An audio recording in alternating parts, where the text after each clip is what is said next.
So this case study that I wanted to show you, it's actually a really cool one, because it shows on many levels the difference that diet can make. And I want to show you this chap, called Simon Ward, and he owns his own business, lives down on the south coast of England. He's got an estate agency. I think he's got about I think between 5 and 10 people who work for him. I'm not sure exactly. Business-wise, doing very well, and certainly committed to the goals there. His business is growing from strength to strength. But he's somebody who suffered from what I would describe as internal conflict, in the sense that he could tell on a sort of subconscious, which has sort of risen to a conscious level, that part of his life wasn't really helping himself, and certainly on a wider scope wasn't helping the planet. And he'd been a follower of the Facebook page and some of the other emails that I may have sent out over the years. I think there were some of the topics that really have resonated with him, particularly those about operating at peak performance, which is something that a lot of business people are interested in. They want to know how can they get more out of what they're putting in, basically. And sustainability was also something that he was interested in. It's quite straightforward. The way Simon put it in his words is he came across me, and he did this because he'd made a decision already to try a different approach to his diet. He thought he ate well, but he knew there was something more to eating well than simply being a vegetarian or a vegan or whatever types of classification you might use. And by vegan, I'm talking about perhaps a vegan diet rather than perhaps a vegan lifestyle, which is different. But he felt, importantly, that some guidance was required, and I think that's a sensible, pragmatic approach to it. Part of his reasoning was wanting to be more healthy, but also he said he couldn't stand cruelty and mass farming anymore, and got to the point where he'd said to himself, I have to change my actions, and he did, by asking for professional advice, which is very often the best thing to do, rather than simply form an opinion on your own. And what he's describing is powerful, and I won't go into masses of details, but he's talking, where he is describing and talking about something which is what I would describe, and is described in many different disciplines of science, as a readiness to change scale. So people can say, oh, okay, I'm going to stop drinking, I'm going to stop smoking, I'm going to eat better, or I'm going to get a motorcycle license, or I'm going to buy a boat, or whatever it might be. All these types of different things that people do throughout their life. But some never actually do those things, but they might want to. And where Simon is on this scale is he was right at the top of it, so he was ready to take action straight away. And that's important, because people tend to come to me and the others that I work with when they want to do something about it. There's no point me pushing this on somebody if they don't want to do it, because they're somewhere lower down on this sort of readiness to change scale. So there's no sense in doing it. Somebody's got to be in the right place to want to do it. And Simon was right up there. He wanted to do something and take action straight away, because he couldn't stand seeing cruelty out there, and he knew that his diet wasn't where it needed to be and wanted to be. So we looked at what Simon was doing, and I went through some detail with him what he was eating, and I said, well, here's the way we're going to approach it, and let's go for it. And he said, yeah, absolutely, that's exactly what I want to do. So the interesting thing with Simon is the results were almost instant, virtually instantaneous. And he's put down here, but after just days, he felt physically better. And he was surprised about that after such a short space of time. But he felt more mentally focused. And he's saying the food tasted awesome as well. And he felt awesome. So these are all positives we're looking at here. Now, some of these things could be deemed as side effects on other diets. But with this, if we're saying, okay, well, it's a diet plan, well, the side effects are positive. And that's really potent. I like that. I think that's really, really good. The changes that have gone about from a physiological and biological point of view were dramatic. And Simon says that he went for a curry, went out, I think with his partner or maybe with some mates, went out, and he said he couldn't finish it. He said he ordered a veg curry, he said it was good, naan bread covered in butter, sent it back. He said he sent me another, he couldn't eat it, his stomach hated it. What he's described is this process, neural adaptation, which is getting used to it.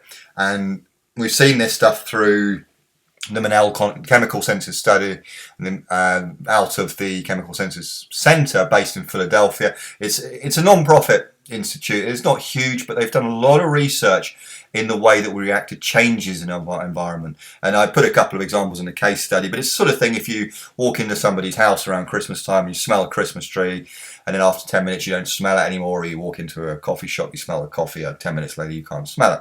You get used to it. That process it works with these sort of sensitivity receptors within our brain, and they adjust sensitivity very quickly in many cases. And what Simon had experienced is through eating different foods, his sensitivity to types of foods had changed, particularly with calorie density and receptors for things such as fat and sugar. So he went out and had a meal which was laden with fat and sugar and probably salt as well, and his body said no and his brain said no to it as well. So we found those changes happen very quickly with a lot of people, and that was really interesting to notice with Simon. And it comes down a lot of it to this chemical dopamine, which is this sort of reward circuit within our brain saying, yes, you eat this, it's right. And that's where a lot of people struggle. It's something called the pleasure trap, which is something for scope of another conversation or video on here. But it's really, really good because what Simon is saying here is what once tasted amazing now tastes disgusting. And this is where people say, oh, I could never not eat this, or I could never not eat that. Well, actually, that's not the case, but you have to go through some process. That process is neural adaptation. And then Simon was talking about what he did with respect to actually his work in professional manner. And running your own business, it's as I did, it is busy, it's stressful at times, and you have to manage everything. And Simon will certainly be a testament to that. But he said, I noticed I had a lot more energy. And he says some of the changes have been tough because what Simon did, he said, just give it to me, all of it straight away. I'm just going to do it. Full on focus, and he did. But the thing is, he found that he would implement changes within his business strategy that he may not have thought of before, or may have stalled upon. So decision making was more clear, and that's fantastic. His staff weren't as enthusiastic because he was giving them a lot more work to do. But the thing is, his business was overall had more productivity, and his staff were asking him as well, "Oh, what are you doing?" So there's a bit of resonance there, and a bit of collateral positives is also going on from that. The other thing to take from this, he's saying that his body had burned any excess fat that he had, and he wasn't really aware that he had very much, which you find with a lot of people. They'll say, "I'm not overweight." But actually they find that they do notice they lose some weight. And people around may say, oh, you're getting too thin or something like that. But actually, again, this goes back to what we're used to. And in our society, most people are overweight. They are carrying around too much fat. And Simon had burned it off very quickly also. So that's great. I do finish this one off because I think it's quite poignant to mention also. There's a lot of evidence to show that if you get in on this early in life, and it's never too late, but if you get in on this early in life, you can start to do things which are going to pay dividends further down your journey.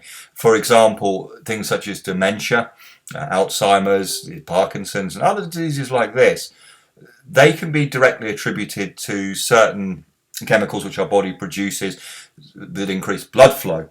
And some of this mental clarity that Simon was describing comes from exactly that, increased blood flow, because the foods he was eating, they promote that. And it's not something that you can do by taking any pills or supplements, unfortunately. There's no quick way to do that in terms of cheating the system. Your body is made up of tens of thousands of millions of different chemical reactions and different nutrients, and we don't know all of them yet. Nobody knows every single piece of biology, particularly human biology. So you can't try to cheat it by taking a single nutrient or supplement and these types of things. But the way that Simon had approached this worked so well that for him it was, oh, let me try it. But now he just says, well, I could never go back. He said, I just couldn't.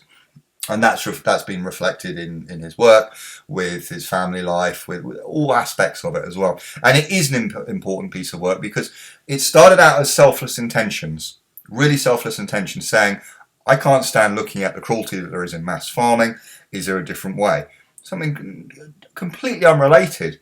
But as a result, he's improved his own health. He's improved his own business and his well-being as well. So it's better for him, it's better for his business, and it's better for the environment and the planet as a whole. And that is fantastic in terms of sustainability. So for Simon, it's an absolute 10 out of 10. He's achieved the result that he wanted to do, and then some. And that's really, really good. If you've got any questions with any specifics with this particular case study or any other ones, just feel free to get in touch. Just shoot me an email, leave me a comment. However you want to get in touch, absolutely fine. I'd be delighted to help. But thanks for watching this. Much appreciated. Cheers.